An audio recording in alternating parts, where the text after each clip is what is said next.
ಹೆಂಗಿದ್ದೀರಾ? ಎಲ್ಲರೂ ಆರಾಮಾಗಿದ್ದೀರಾ ಅಂತ ಅನ್ಕೋತೀನಿ. ಸೊ ಈಗ ಆಲ್ರೆಡಿ ನೀವು ತಮ್ಮನೇಲಿ ನೋಡೇ ಗೊತ್ತಾಗಿರುತ್ತೆ ಏನು ವಿಚಾರ ಅಂತ. ವಿಚಾರ ಏನು ಅಂತಂದರೆ, ಈಗ ನಮ್ಮ ಗ್ರೂಪಲ್ಲಿ ಎಲ್ಲರದೂ ಕಾರು ಕಾರು ಕಾರು ಕಾರು ಅಂತಾಗಿದೆ. ಏನು ವಿನಿಬ್ರು? ಈಗ ವಿಕಾಸ್ ಕಾರ್ ತಗೋತಾ ಇದ್ದಾನಲ್ಲ, ಅದಕ್ಕೆ ಕೊಯ್ತಾ ಇದ್ದೀನಿ ನಾನು. ನೀವು ಬರ್ತೀರಾ? ಬರಲ್ಲ.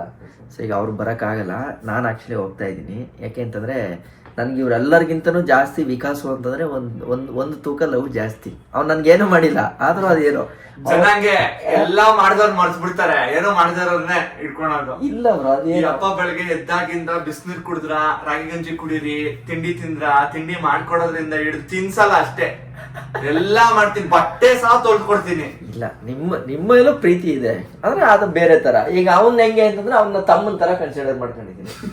ಅವ್ನು ನನ್ಗೊಂಥರ ತಮ್ಮ ಫೀಲ್ ಸಿಗ್ತಾನೆ. ಯಾಕಂದ್ರೆ ಅವನು ಚನ್ನಪಟ್ಟಣ ಫಸ್ಟ್ ಟೈಮ್ ನಾನು ಬಂದು ಮೀಟ್ ಮಾಡಿದ್ನಲ್ಲ, ಫೋಟೋ ತೆಗ್ಸ್ಕೊಂಡು ಹೋಗಿದ್ದ. ಸುಮ್ನೆ ಹಿಂಗೆ ಆ ಫೋಟೋ ತಗೊಂಡು ಅದಾದ್ಮೇಲೆ ಟ್ಯಾಗೂ ಸಹಿತ ಮಾಡಿಲ್ಲ ಅವನು, ಎಲ್ಲೂ ಪೋಸ್ಟ್ ಮಾಡ್ಕೊಂಡಿಲ್ಲ, ಇಟ್ಕೊಂಡು 1 ವರ್ಷ ಆದ್ಮೇಲೆ ಯೂಟ್ಯೂಬರ್ ಆದ್ಮೇಲೆ ತಗೊಬಂದು ನನಗೆ ತೋರಿಸ್ತಾ. ಬ್ರೋ ಒಂದೂವರೆ ವರ್ಷದಿಂದ ನಿಮ್ಮನ್ನ ಇದೇ ಜಾಗದಾಗ ಮೀಟ್ ಮಾಡಿದ್ದೆ ನೋಡಿ, ಪೋಸ್ಟ್ ಮಾಡಿಲ್ಲ, ನಮ್ ತರ ಆಗ್ಬೇಕು ಅನ್ನೋ ತರ. ಅಲ್ಲ, ಈ ಅಪ್ಪನ ಪೋಸ್ಟ್ ಮಾಡಲ್ಲ, ಹಂಗೇನಿಲ್ಲ. ಪಾಪ ಆ ಗಂಡು, ಅದಕ್ಕೆ ನನ್ಗೆ ಅವನು ಅಂದ್ರೆ ಒಂದು ಪ್ರೀತಿ ಅಂತ ಹೇಳೋದು. ಸೊ ನನಗೆ ಆ ಥರ ಹುಡುಗರು ಇಷ್ಟ. ಸೊ ಇವತ್ತು ನೋಡಿ, ಅವತ್ತೊಂದು ಎಕ್ಸ್ಪಲ್ಸ್ ಗಾಡಿ ಎತ್ಕೊಬಂದು ನನ್ನ ಜೊತೆ ಬಂದು ಒಂದು ಫೋಟೋ ತೆಗ್ಸ್ಕೊಂಡು ಹೋಗಿದ್ದು ಹುಡುಗ, ಇವತ್ತು ತಾನೇ ಒಂದು ಸ್ವಂತವಾಗಿ ಒಂದು ಕಾರ್ ತಗೋತಾ ಇದ್ದಾನೆ. ಈ ಥರ ವ್ಲಾಗ್ಸ್ ಎಲ್ಲ ಮಾಡಿ ಇಷ್ಟು ಕಷ್ಟಪಟ್ಟು ಅಂತಂದಾಗ ಅದೊಂಥರ ಏನೋ ಫೀಲ್ ಪ್ರೌಡು. ಸೊ ಅದಕ್ಕೋಸ್ಕರ ನಾನು ಹೋಗಲೇಬೇಕು. ನಾನು ಲಂಡನ್ ರೈಡು ಅದು ಇದು ಇದ್ದಾಗೆಲ್ಲ ಪಾಪ ಅಷ್ಟು ಬಂದಿದ್ದಾನೆ. ಸೊ ಈಗ ಜಾಸ್ತಿ ಟೈಮ್ ವೇಸ್ಟ್ ಮಾಡೋದು ಬೇಡ, ಬನ್ನಿ ಹೊರಡೋಣ. ಇನ್ನೇನು ಬೆಳಗ್ಗೆ ಎದ್ದು ಆರಾಮಾಗಿ ಇಲ್ಲಿಂದ ರಾಮನಗರದವರೆಗೂ ಒಳ್ಳೆ ಮೋಟೋ ಬ್ಲಾಗ್ ಮಾಡ್ಕೊಂಡು ಹೋಗೋಣ ಅಂತ ಅಂದ್ಬಿಟ್ಟು ಪ್ಲ್ಯಾನ್ ಮಾಡ್ಕೊಂಡು ಬಂದು ಅವನಿಗೆ ಶಾಕ್ ಆದಿತ್ತು. ಸೊ ರೆಕಾರ್ಡೆಲ್ಲ ಆದಾಗ ಗೊತ್ತಾಯಿತು ನನಗೆ. ಆ ಟೈಮಲ್ಲಿ ಗೊತ್ತಾಗಲಿಲ್ಲ ಈ ಥರ ಸ್ಟಡಿ ಇಲ್ಲ ಇಮೇಜು ಅಂತ. ಅದಾದಮೇಲೆ ಒಳಗಡೆ ವಾಯ್ಸು ರೆಕಾರ್ಡ್ ಆಗಿಲ್ಲ. ಸೊ ಆ್ಯಕ್ಚುಲಿ ಇಲ್ಲೆಲ್ಲ ತುಂಬ ಚೆನ್ನಾಗಿತ್ತು, ಇನ್ಫಾರ್ಮೇಟಿವ್ ವಿಚಾರಗಳನ್ನ ಮಾತಾಡಿದ್ದೆ. ಆಮೇಲೆ ಅದರ ವಾಯ್ಸ್ ಓವರು ಅದೇನಕ್ಕೂ ಪ್ರಯೋಜನ ಇಲ್ಲದೆ ಹೋದಂಗೆ ಆಯಿತು. ಸೊ ಅದಕ್ಕೋಸ್ಕರ ಈಗ ನಿಮಗೆ ವಾಯ್ಸ್ ಓವರ್ನ ಕೊಡ್ತಾಯಿದ್ದೀನಿ, ದಯವಿಟ್ಟು ಬೇಜಾರು ಮಾಡ್ಕೊಂಬಿಡಿ. ಸೊ ಇಲ್ಲಿಂದ ರಾಮನಗರ ಹೋಗೋವರೆಗೂ ಜರ್ನಿ ಹೆಂಗಿತ್ತು ಅಂತ ನೋಡೋಣ ಬನ್ನಿ. ಫುಲ್ಲಾ ಪೆಟ್ರೋಲ್ ಕೆಲಸ ಒಂದು ಬಾಕಿ ಇತ್ತು, ಅದನ್ನು ಕೂಡ ಮುಗಿಸ್ಕೊಂಡು ಇಲ್ಲಿಂದ ಮತ್ತೆ ಹೊರಡ್ತೀನಿ. ಸೊ ನನ್ನ ಜರ್ನಿ ಇವಾಗ ರಾಮನಗರವರೆಗೂ ಕೂಡ ಹೋಗುತ್ತೆ. ಸೊ ರಾಮನಗರ ಬಂದು ವಿಕಾಸ್ಗೆ ಇನ್ನೊಂದು ಸಲ ಫೋನ್ ಮಾಡ್ತು ಅಂತಂದರೆ ಅವ್ನು ಫೋನೇ ಅಟೆಂಡ್ ಮಾಡಲಿಲ್ಲ. ಆಮೇಲೆ ನಾನೇ ಗೆಸ್ಸಲ್ಲಿ ಮಹೇಂದ್ರ ಶೋರೂಮ್ ಅಂತ ಅಂದ್ಬಿಟ್ಟು ಒಂದು ಲೊಕೇಶನ್ ಹಾಕೊಂಡೆ. ಆಂಜನೇಯನಿಗೊಂದು ದೊಡ್ಡ ನಮಸ್ಕಾರ ಹಾಕ್ಬಿಟ್ಟು ಹೋಗ್ತಿದ್ದಂಗೆ ಇದಾದ್ರು ಒಂದು ಚಾನ್ಸ್ ಸಿಕ್ಲಿ ಅಂತ. ಆರಾಮ ಎಲ್ಲ ಆರಾಮ, ನೀವು ಆರಾಮ? ನಮಸ್ತೆ. ಚೆನ್ನಾಗಿರೋಣ, ತುಂಬಾ ದಿನ ನಿಮ್ಮನ್ನ ಮೀಟ್ ಮಾಡ್ಬೇಕು ಅನ್ಕೊಂಡಿದ್ದೆ. ನಮ್ಮ ಶೋರೂಮ್ ಸಿಕ್ಲಿಲ್ಲ, ಯಾವಾಗ ಬಂದಿರಲ್ಲ, ಜಿಮ್ಮಿ ತಗೋಬೇಕಾದ್ರೆ ಬರ್ತಾ ಬರೋರು ಇದ್ರು, ಬಟ್ ಆಗಿಲ್ಲ. ಯಾಗೆಲ್ಲ ನೋಡಿದೀರಣ್ಣ, ಇದೆಲ್ಲ ಓಡಾಡಿರೋದು ನಾವು. Thank you bro. ಬಂದಿರ ಸಂತೋಷ್ ಗೌಡ ಅಂತ ಅಣ್ಣ. ಸಂತೋಷ್ ಅಂತ ಇಲ್ಲೇ ರಾಮನಗರ. ನಾನು ಬೆಂಗಳೂರು, ನಾನೇ ಅವ್ರು ಗಾಡಿ ಎಕ್ಸಿಕ್ಯೂಟಿವ್.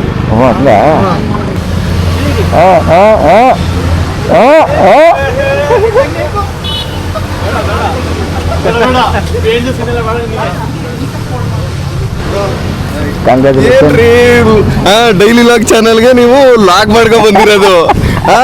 ಕಾರಲ್ಲಿ ಬರ್ದೆ ಡೈಲಿ ಲಾಗ್ ಹಾಕ್ಬಿಡೋಣ. ನಿನ್ಗೆ ಒಬ್ಬನಿಗೆ ಕಂಟೆಂಟ್ ಮಾಡೋದು ಆಯ್ತು, ಚೆನ್ನಾಗಿದೆ, ಚೆನ್ನಾಗಿದೆ. ಮುಗಿಸು ದೇವಸ್ಥಾನಕ್ಕೆ ಹೋಗೋಣ ಇರಿ. ಸತೀಶ್ ಅಣ್ಣನ್ ಕರ್ದೆ, ಅವರು ಮಧ್ಯಾಹ್ನ ಆಗುತ್ತೆ, ಬನ್ನಿ ಆರಾಮಾಗಿ ಅಂತಂದ್ರೆ ಮನೆಗೆ ಹೋಗ್ಬಿಟ್ಟು ಹೋಗೋಣ ಆರಾಮಾಗಿ ಹೋಗಿ. ಫುಲ್ ಡ್ರೋನ್ ಶೂಸ್ ಎಲ್ಲ ನಿಲ್ಸ್ತೈತೆ. ಯಾರು ಬೇಕು ಇವೆಲ್ಲ? ಯಾರು ತೋರಿಸಿದ್ದು? ಕಿರಣ್ ಅವ್ರು ನೋಡಿ ಮೋಟೋ ಬ್ಲಾಗ್ ಮಾಡ್ಕೊಂಡೆ ನನ್ನ ಕಾರ್ ಡೆಲಿವರಿ ಬಂದ್ಬಿಟ್ಟವ್ರೆ. ಏನ್ ಮಾಡೋಣ, ವೆಲ್ಕಮ್ ಟು EMI ಕ್ಲಬ್. ಅರ್ಥ ಆಗುತ್ತೆ.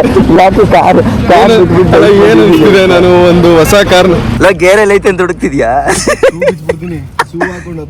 ಇಲ್ಲ ಶೂ ಹಾಕೊಂಡು ಓಡಿಸಿ ಅಭ್ಯಾಸ ಮಾಡ್ಕೋಬೇಕು. ಈಗ ಯಾಕೆ ಆಮೇಲೆ ಈಗ ಸದ್ಯಕ್ಕೆ ಅಲ್ಲೇ ಮುಡ್ಗೋ. ಇಲ್ಲ ಬೇಡ ಅದಕ್ಕೆ ಗೊತ್ತಾಗಲ್ಲ. ಹಿಂಗುವ ಇದು ಹಾಕ್ತೀನಿ ಇದೆಲ್ಲ ಗೇರು. ದೇವ್ರ ನೆನ್ಸ್ಕೋ. ಎಲ್ಲ ಅಲೆ ಆಯ್ತು, ಹುಷಾರು, ನರ್ವಸ್ ಆಗ್ಬೇಡ ಅಷ್ಟೇ. ಕಾರ್ ನಿಂದೆ, ಬೇರೆಯವ್ರದ್ದಾಗಿದ್ರೆ ತಲೆ ಕೆಡಿಸ್ಕೋಬೇಕಿತ್ತು. ಪೀಸಾಗಿ ತೆಗಿ. ನಂಬರ್ ಬಂದೈತಾ? ಅವ್ರು ಮೋಟೋ ಬ್ಲಾಗರ್ ಅಲ್ವಾ, ಅದಕ್ಕೆ ಲಂಡನ್ ಹೋಗಿ ಗಾಡಿಲೇ ಬಂದ್ಬಿಟ್ಟಿದ್ದಾರೆ. ಅದೆಲ್ಲ ಏನೂ ಇಲ್ಲ. ನಿಮ್ಮ ಪೆಟ್ರೋಲ್ ಕಾಸು ಪೆಟ್ರೋಲ್ ಕಾಸು ಇರಲಿಲ್ಲ. ನಾನು ಬಂದೆ ಸೇಮ್ ಅಲ್ಲೇ ಬರ್ತೀನಿ ಬರ್ತೆ ಎಷ್ಟು ಏನ್ ಬೇಕೇನಾ ಕಾರ್ ಒಂದು 6 ತಿಂಗಳು ಇರುತ್ತೆ ಕಣ ಜೋಶ್. ಉಚ್ಚೆಗೆ ಹೋದ್ರೆ ಕಾರ್ ಎತ್ಕೋಬೇಕು ಅಂತ ಅನ್ಸಿರುತ್ತೆ. ಆಮೇಲೆ ಏನಾಗುತ್ತೆ ಗೊತ್ತಾ, ನಿಂಗೆ ಬೆಂಗಳೂರಲ್ಲಿ ಟ್ರಾಫಿಕ್ ಅಲ್ಲಿ ಅಲ್ಲೆಲ್ಲ ಮೆಟ್ರೋ ಎತ್ಕೊಂಡು ಆರಾಮಾಗಿ ಹೋಗೋಣ ಅನ್ಸುತ್ತೆ. ಹೋಯ್ತಾ ಹಂಗೆ ಆಗುತ್ತೆ. ದೇವಸ್ಥಾನಕ್ಕೆ ಹೋಗೋಣ. ಶೋರೂಮಿಂದ ಇನ್ನೇನು ಆಯಿತು ಅಂತಂದ್ಬಿಟ್ಟು ನಾವು ಕೆಂಗಲಲ್ಲಿ ಇರ್ತಕ್ಕಂಥ ಆಂಜನೇಯ ಸ್ವಾಮಿ ದೇವಸ್ಥಾನಕ್ಕೆ ಹೋಗೋಣ ಅಂತ ಪ್ಲ್ಯಾನ್ ಆಯಿತು. ವಿಕಾಸು ಇಲ್ಲೊಬ್ರು ನೀವು ಬನ್ನಿ ಅಲ್ಲಿ ನೋಡ್ಕೊಂಡು ಆಮೇಲೆ ಬಂದ್ಬಿಡೋರಂತೆ ಅಂತಂದ. ಸರಿ, ನಾನು ಇಷ್ಟು ವರ್ಷ ಅಲ್ಲಿ ಚನ್ನಪಟ್ಟಣದಲ್ಲಿದ್ರೂ ಕೂಡ ಒಂದು ಸಲನೂ ಕೂಡ ಈ ದೇವಸ್ಥಾನಕ್ಕೆ ಬಂದಿರಲಿಲ್ಲ. ದೇವರೇ ಮೇ ಬಿ ಕರೆಸ್ಕೊಂಡ ಅಂತ ಪ್ಲ್ಯಾನ್ ಆಯಿತು ಅಂತ ನನ್ನ ಮನಸ್ಸಲ್ಲಿ ಅನ್ನಿಸ್ತು. ಸೊ ಅದಕ್ಕೆ ಆಯಿತು, ಇಲ್ಲ ಒಂದು ರೌಂಡ್ ನೋಡ್ಕೊಂಬರೋಣ ಅಂತ ಅಂದ್ಬಿಟ್ಟು ಹೋಗ್ತಾ ಇದ್ದಂಗೆ ನಾನು ಅಲ್ಲೊಂದು ಅಬ್ಸರ್ವ್ ಮಾಡಿದೆ, ದೇವ್ರ ಮೆರವಣಿಗೆ ನಡೀತಾ ಇತ್ತು ಇಲ್ಲಿ. ಸೊ ದೇವ್ರ ಮೆರವಣಿಗೆ ನಡೀತಾ ಇತ್ತು ಅಂತಂದರೆ ಅದು ಒಳ್ಳೆ ಶಕುನ ಅಂತ ನನ್ನ ಮನಸ್ಸಲ್ಲಿ ಅನ್ಕಂಡೆ. ವಿಕಾಸ್ ಕೇಳಲಿಲ್ಲ.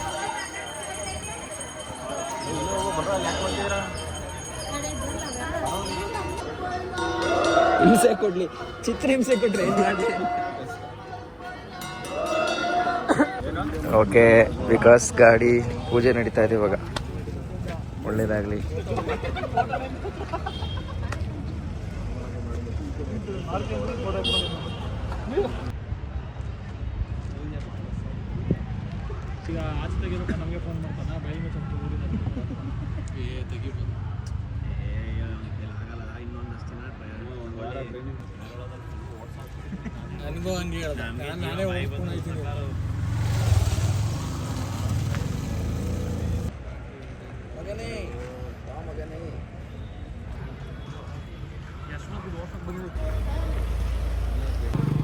ಸರಿ ವಿಕಾಸ್, ಬಾಯ್.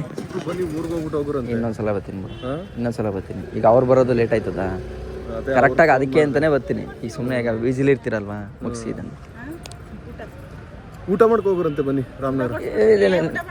ಇಲ್ಲ ಇಲ್ಲ ಇಲ್ಲ ಇಲ್ಲ ಮನೆಗೆ ಹೋಗಿ.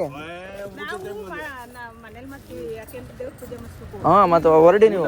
ಇಲ್ಲ ನಾನು ಹಂಗೆ ಮಾಡ್ಕೊಯ್ತೀನ. ಊಟ ಮಾಡ್ಕೊ ಒಂದ್ಸಲ ಕರಿ ಹೇಳಿ ಅಮ್ಮ. ಸುಮ್ನಿರೇ ಅಮ್ಮ. ಹೋಗೇ ಬರ ಅಂತ ಹಂಗೆ ಕರಿಯೋದಲ್ವಾ ಚಿಕ್ಕಂದಿಂದ? ಹಂಗ ಅಭ್ಯಾಸ ಆಗ್ಬಿಡೈತೆ, ಪ್ರೀತಿಯಿಂದನೇ ಕರೆಯೋದು. ನಿಮ್ಮ ಅಕ್ಕ ಅಲ್ಲ, ನಿಮ್ಮ ಅಕ್ಕ ಕರಿಯಲ್ಲ ಹಂಗೆ? ನಮ್ಮ ಅಕ್ಕನೂ ಹಂಗೆ. ಹೌದಾ? ನಮ್ಮ ಅಮ್ಮನ್ ನಮ್ಮ ಅಪ್ಪಾಜಿನ ಅಪ್ಪಾಜಿ ಅಂತೀವಿ. ಅಮ್ಮನ ಹೋಗೇ ಬರ, ನಮ್ಮ ಅಮ್ಮನ ಹೋಗಿ ಅಮ್ಮ ಬರ. ಅಭ್ಯಾಸ ಆಗ್ಬಿಡೈತದು. ಚೆನ್ನಾಗೈತೆ ಒಂಥರ. ಬರ್ತೀರಾ ನೀವು ನಿಜ ಹೋಗ್ಬಿಟ್ಟು? ನಾವು ನಾನ್ ವೆಜ್ ತಿನ್ನಕೈತೆ, ಪೂಜೆ ಮಾಡಿಸ್ಬೇಕು. ನೀನು ನಾನ್ ವೆಜ್ ತಿನ್ನಂಗಿಲ್ಲ? ನಾನ್ ವೆಜ್ ತಿನ್ನೋರಿ ಹೋಗಿ ಕಾರಿಸ್ಕೊಬರೋದು. ಚಪ್ಪಲಿ ಐತೆ ಹಂಗೆ ಅದ್ರಲ್ಲೇ ಇಲ್ಲಿಗೆ ಬರ್ತಾರೆ. ನಾನು ಶೂ ಹಾಕೋತೀರ ಬ್ರೋ, ಕಾರ್ ಓಡಿಸಕ್ಕೆ? ಗಾಡಿ ಗಾಡಿ ಕೊಡಿ, ನಾನು ಎತ್ಕೊಂತೀನಿ. ಇಲ್ಲ, ನಾ ಓಡಿಸ್ತೀನಿ ಬಾ, ನಂಗೆ ಅಭ್ಯಾಸ ಐತೆ. ಓಡಿಸ್ತೀನಿ ಬಾ. ಗಾಡಿಯನ್ನು ಕೊಟ್ಬಿಟ್ಟು ಬನ್ನಿ ಬ್ರೋ, ಓಡಿಸ್ತಾನೆ. ಏನಿಲ್ಲ, ಇಲ್ಲ ಓಡಿಸ್ತೀನಿ. ಇಲ್ಲ ಓಡಿಸ್ತೀನಿ ಬಾ. ಹಾಕೊಳ್ಳಿ ನಂದು. ಬರೀ ಕಾಲಲ್ಲಿ ಓಡ್ಸಕ್ಕಾಗಲ್ಲ. ಅದು ಹಾಕೊಂಡು ಬನ್ನಿ. ಅದಾದ್ಮೇಲೆ ವಿಕಾಸು ತುಂಬ ಕಂಪಲ್ ಮಾಡಿ, ಇಲ್ಲ ಊಟ ಮಾಡ್ಕೊಂಡೇ ಹೋಗ್ಬೇಕು ಬನ್ನಿ. ಅವ್ರದ್ದು ಫ್ರೆಂಡ್ ಒಂದು ಹೋಟ್ಲು ರಾಮನಗರದಲ್ಲಿ ಈಗ ಓಪನ್ ಆಗ್ತಾಯಿತ್ತು. ಸೊ ಅಲ್ಲಿಗೆ ಅಂತಂದ್ಬಿಟ್ಟು ಕರ್ಕೊಂಡು ಹೋಗ್ತಾ ಇದ್ದ. ನನಗೆ ಇಲ್ಲಿ ನೋಡ್ಬೇಕಾದ್ರೆ ಶಾಕ್ ಆಯಿತು. ಇಷ್ಟು ದಿನ ಇಲ್ಲಿದ್ದು ರಾಮನಗರ ಸಿಟಿ ಒಳಗಡೆ ಹೆಂಗಿದೆ ಅಂತಲೂ ಕೂಡ ನೋಡಿರಲಿಲ್ಲ. ಫಸ್ಟು ಟೈಮು ಹೋಗಿ ನೋಡ್ತಾ ಇದ್ದಿದ್ದು ಇದೆಲ್ಲ. ಆವಾಗ ಖುಷಿ ಆಯಿತು, ರಾಮನಗರ ಇಷ್ಟು ದೊಡ್ಡದಾಗಿದೆಯಲ್ಲ ಅಂತ. ಅವರ ಫ್ರೆಂಡು ಹೋಟ್ಲು ಬಂದ್ಬಿಟ್ಟು ಇಲ್ಲೇ ಈ ಸಂತೆಪೇಟೆ ಎಲ್ಲ ಬರುತ್ತಲ್ಲ, ಅಲ್ಲೇ ಇರುತ್ತೆ, ನಿರಂತರ ರುಚಿ ಕಾರ್ನರ್ ಅಂತ. ಸೊ ಅಲ್ಲೋಗಿ ನಾವು ಊಟ ಉಪಹಾರನ ಮುಂದುವರಿಸ್ತೀವಿ.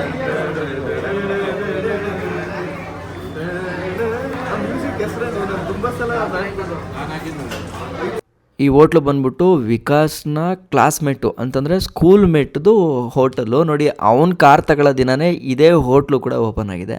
ಫಸ್ಟ್ ದಿನ ಪಾಪ ಅವ್ರು ಬಂದು ಕೇಳ್ತಾಯಿದ್ರು ಚೆನ್ನಾಗಿದೆಯಾ ಅಂತ. ಅವ್ರಿಗೆ ನಾನು ಹೇಳಿದೆ, ಬ್ರೋ ಫಸ್ಟ್ ದಿನ ಯಾರಿಗೂ ರಿವ್ಯೂ ಕೇಳಿಬಿಡಿ, ನಿಮ್ಗೆ ಹೆಂಗೆ ಅನಿಸುತ್ತೋ ಹಂಗೆ ಮಾಡ್ತಾ ಹೋಗಿ, ಹೋಗ್ತಾ ಅನುಭವ ನಿಮಗೆ ಎಲ್ಲ ಕಲಿಸ್ಕೊಡುತ್ತೆ ಅಂತ ನಾನು ಅವ್ರಿಗೆ ಹೇಳಿ ಅಲ್ಲಿಂದ ಹೊರಟೆ.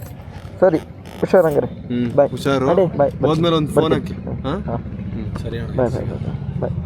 ವಿಕಾಸ್ಗೆ ಮತ್ತು ಅವ್ರ ಫ್ರೆಂಡ್ಸ್ಗೆ, ಅವ್ರ ಮನೆಯವ್ರಿಗೆ ಎಲ್ಲರಿಗೂ ಕೂಡ ಟಾಟಾ ಬಾಯ್ ಹೇಳ್ತಾ ನನ್ನ ಪ್ರಯಾಣ ನಾನು ಬೆಂಗಳೂರು ಕಡೆಗೆ ಹೊರಡಂಥ ಟೈಮಲ್ಲಿ ಏನೋ ಒಂದು ಆಘಾತಕಾರಿ ನೋಡಿದೆ.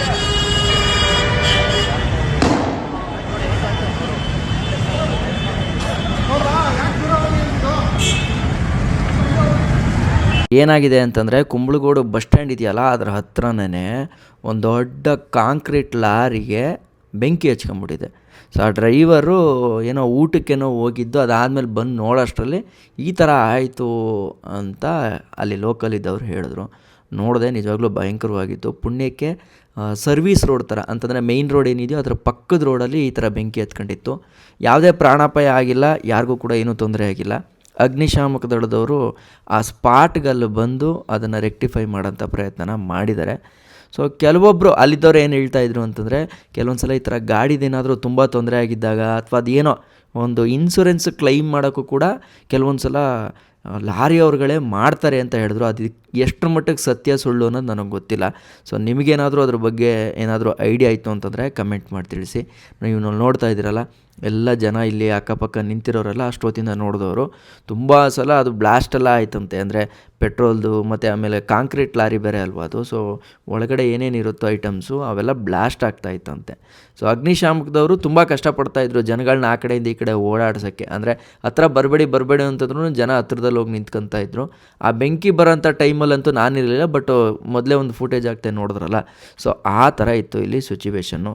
ಸೊ ನನ್ನ ಸಜೆಷನ್ ಏನು ಅಂತಂದರೆ, ಈ ಥರ ರೋಡ್ಗಳಲ್ಲಿ ಹಿಂಗೇನಾದರೂ ಆದಾಗ ನಾವು ಅಲ್ಲಿ ನಿಂತು ಟ್ರಾಫಿಕ್ ಮಾಡೋದಕ್ಕಿಂತ ಹೆಚ್ಚಾಗಿ ನಾವು ಮುಂದೆ ಹೋಗಿ ಜಾಗನ ಕ್ಲೀನ್ ಮಾಡಿಕೊಡ್ತು ಅಂತಂದರೆ ಅವ್ರಿಗೂ ಕೂಡ ಸಹಕಾರ ಆಗುತ್ತೆ. ಸೊ ನಾವೇನೋ ಅಟ್ಲೀಸ್ಟ್ ಈ ಕಡೆ ಲೇನಲ್ಲಿದ್ದೀವಿ, ಬಟ್ಟು ಆ ಕಡೆ ಲೇನಲ್ಲಿದ್ದವರು ಕೆಲವೊಂದು ಲಾರಿಗಳು ಆಕ್ಸಿಡೆಂಟ್ನೇ ನೋಡ್ಕೊಂಡು ನಿಧಾನಕ್ಕೆ ಹೋಗ್ತಾಯಿದ್ರು. ಸೊ ಅದೇನಾಗುತ್ತೆ, ಅವರು ನಮ್ಮನ್ನು ಕಾಯೋಂಥ ಕೆಲಸಕ್ಕೆ ಅಡ್ಡಿಪಡಿಸುತ್ತೆ ಅಂತ ನನಗನ್ಸುತ್ತೆ. ಇಷ್ಟು ಹೇಳ್ತಾ ಆ ಇನ್ಶೂರೆನ್ಸ್ ಬಗ್ಗೆ, ಅಂದರೆ ಕೆಲವೊಂದು ಸಲ ಲಾರಿಯವರೇ ಇದನ್ನು ಮಾಡ್ತಾರೆ ಅಂತ ಹೇಳ್ತಾರಲ್ಲ, ಅದು ನಿಜನ ಸುಳ್ಳ ಅಂತ ಕಮೆಂಟ್ ಮಾಡಿ ತಿಳಿಸಿ ಅಂತ ಹೇಳ್ತಾ, ಮಗದೊಮ್ಮೆ ನಮ್ಮ ವಿನಯ್ಗೆ ಒಳ್ಳೆಯದಾಗಲಿ ಅಂತ ಕೇಳ್ಕೊಳ್ತಾ ಈ ವ್ಲಾಗ್ನ ಇಲ್ಲಿಗೆ ಎಂಡ್ ಮಾಡ್ಕೊಳ್ತಾ, ನಾನು ನಿಮ್ಮ ಕಿತ್ತಡಿ ಕಿರಣ್. ಜೈ ಹಿಂದ್, ಜೈ ಕರ್ನಾಟಕ. ಮತ್ತೆ